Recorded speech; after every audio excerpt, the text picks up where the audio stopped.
కిరణ్ మాట్లాడండి. సార్ సరే క్వశ్చన్ కొంచెం ఒకసారి రిపీట్ చేయాలి సార్.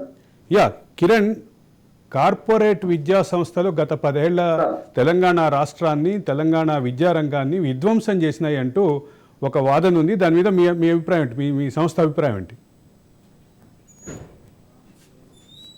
సార్ గత 10 సంవత్సరాల్లో చూసినట్టయితే తెలంగాణ రాష్ట్ర ప్రభుత్వం KG2 PG ఉచిత విద్య అందిస్తున్న రాష్ట్ర ప్రభుత్వం KG2 PG ఉచిత విద్య అందించకపోగా గడిచిన 10 సంవత్సరాలలో ప్రభుత్వ విద్యారంగాన్ని మొత్తం కూడా నిర్వీర్యం చేస్తూ ప్రైవేట్ కార్పొరేట్ విద్యా సంస్థలకు విచ్చలవిడిగా అనుమతించినటువంటి పరిస్థితి ఉంది.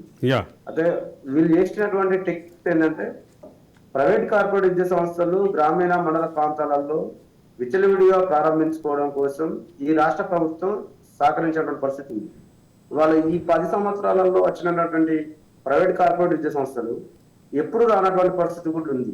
ఈ గడిచిన 10 సంవత్సరాలలో హైదరాబాద్ రాష్ట్ర రాజధాని హైదరాబాద్ కేంద్రంగా చూసినట్టయితే 70% ప్రైవేట్ కార్పొరేట్ విద్యా సంస్థలలో విద్యార్థులు చదువుతున్న పరిస్థితి.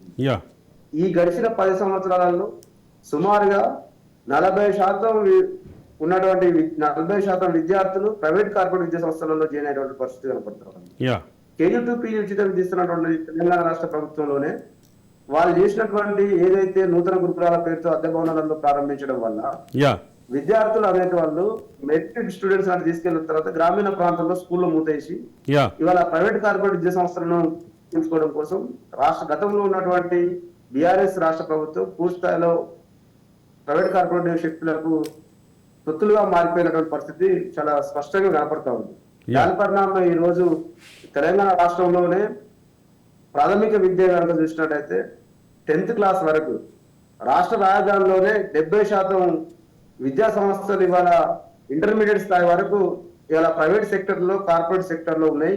అది గత ప్రభుత్వం చేసినటువంటి విద్యారంగం పట్ల ప్రైవేట్ కార్పొరేట్, ఎందుకంటే గత ప్రభుత్వంలో ఉన్న మంత్రివర్గం కానీ గత ప్రభుత్వంలో ఉన్న విద్యాశాఖ మంత్రి కానీ మిగతా మంత్రులంతా కూడా విద్యా వ్యాపారం చేసేటువంటి వ్యక్తులు కాబట్టి వాళ్ళకి ఇష్టానుసారంగా ఒక దిక్కు ప్రైవేట్ కార్పొరేట్ స్కూల్లే కాదు ఒక యూనివర్సిటీ స్థాయిలో కూడా వాళ్ళకి సంబంధించినటువంటి అనుమతులు కానీ దానికి సంబంధించినటువంటి ఏదైతే ప్రైవేట్ కార్పొరేట్ సెక్టర్ డెవలప్ చేయడం కోసం వాళ్ళ వ్యాపారాన్ని అభివృద్ధి చేసుకోవడం కోసం BRS రాష్ట్ర ప్రభుత్వంలో ఉన్నటువంటి మంత్రివర్గం వాళ్ళే కాబట్టి వాళ్ళు విచ్చలవిడిగా వ్యవహరించాలనేది చాలా స్పష్టంగా కనపడుతూ ఉంది.